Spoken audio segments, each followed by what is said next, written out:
एक बेसिक बात समझने जैसी है। इस्लाम चाहे भारत का हो या चीन का हो या अरब का हो, उसका जो मूल है वो कुरान, हदीस, सुन्नत की परंपराएं और जो कुछ उनके आचार्यों का कथन है, तफसीर है, ये वो हर जगह एक ही हैं। वो कभी आउटडेटेड नहीं होंगी। इस्लाम की दृष्टि से वो सदैव के लिए तय कर दी गई हैं। मगर व्यवहार, ये मैं इस तरह से देखता हूं उसको कि जब हम पानी गर्म करने के लिए किसी बर्तन में रखते हैं तो वो तुरंत नहीं खोलने लगता। वो पहले हल्का हल्का सा उसमें गुनगुनापन आता है, गुनगुना होता है, फिर थोड़े बुलबुले उठने लगते हैं, फिर तेज बुलबुले उठते हैं, फिर खदकने लगता है, फिर भाप बनने लगता है। ये जो भाप बनना है, जिसे आप आईसिस और तालिबान से जोड़ सकते हैं, अगर इस्लाम के संदर्भ में बात करें तो आईसिस और तालिबान से जोड़ सकते हैं। यही असली इस्लाम है। भारत में अनपढ़ या कुपढ़ कहना चाहिए, जिन्होंने अपनी मर्जी से व्याख्याएं निकालनी है, उनके लिए इस्लाम बहुत अच्छा सांप्रदाय मजहब है और मुसलमान खराब है, जबकि बिल्कुल उल्टी बात है। मुसलमान वैसे ही हैं जैसे मैं और आप हैं। तो ये जो पानी खोलने का प्रोसेस है, एक लगातार चलने वाला प्रोसेस है। कई बार ये इस्लाम है, जैसे उत्तर प्रदेश के मुसलमानों के मुकाबले राजस्थान के मुसलमान अभी गुनगुने पानी वाली शक्ल में है। उत्तर प्रदेश में पानी खोलना शुरू हो गया है। अफगानिस्तान में वो भाप बन रहा है, आईसिस भाप बन रहा है। ये विभिन्न चरण हैं, मगर है लक्ष्य वही, पानी को भाप बनाना। असली इस्लाम वही है।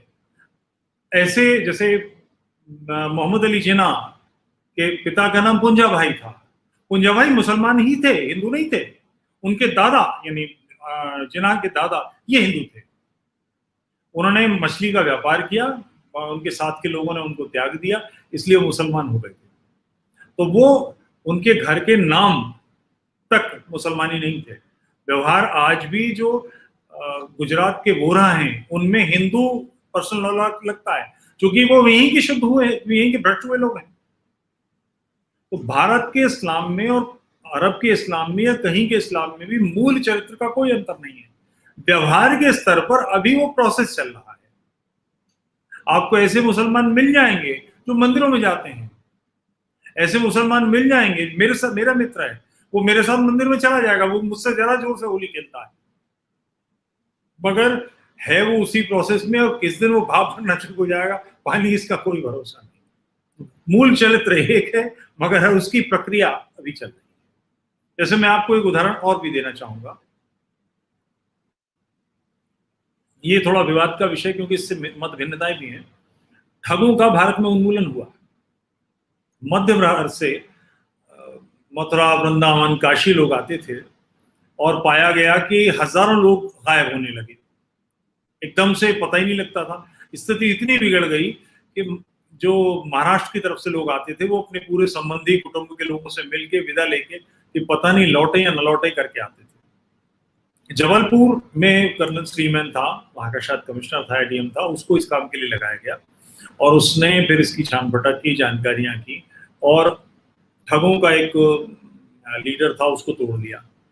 ठगों के सारे गिरोह पकड़े गए और उन्होंने सारे विवरण दिए और बताया कि हम लोगों को इकट्ठा कर लेते हैं, मित्र बनाते हैं और फिर नशा करा के एक रात में सबके गले घोट के मार देते हैं और सब कुछ लूट लेते हैं, कपड़े तक उतार लेते हैं, बेयर बॉडीज दफना देते हैं। ये एक ढंग था उनका। अंग्रेजों ने मुकदमा चलाया और उनको कानूनी प्रक्रिया से गुजारा।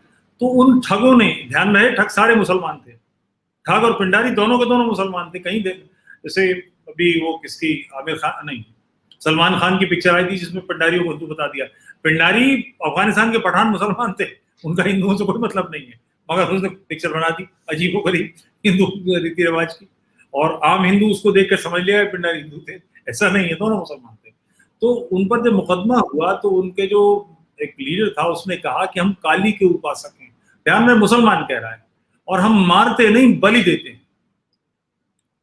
तो ये वो पानी गर्म होने का प्रोसेस ही चल रहा है। कहीं पर वो खोल रहा है, कहीं कम कम कम गर्म है, कहीं अभी ताजा ही है।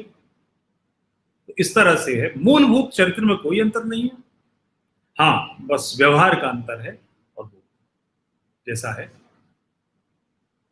ये जो व्यवहार का अंतर है वो हमें भारत में देखने को मिलता है। तो भारत में जैसे औरंगजेब के वक्त में आपके सूफी नक्शबंदियों का एक बोलबाला हुआ, और औरंगजेब भी नक्शबंदियों के संपर्क में आके वो भी नक्शबंदी, उसने उसका जो पीर था वो भी नक्शबंदी था, वो भी मुरीद होके पीरबंदी, आपके पीरबंदी में नक्शबंदी ही रहा।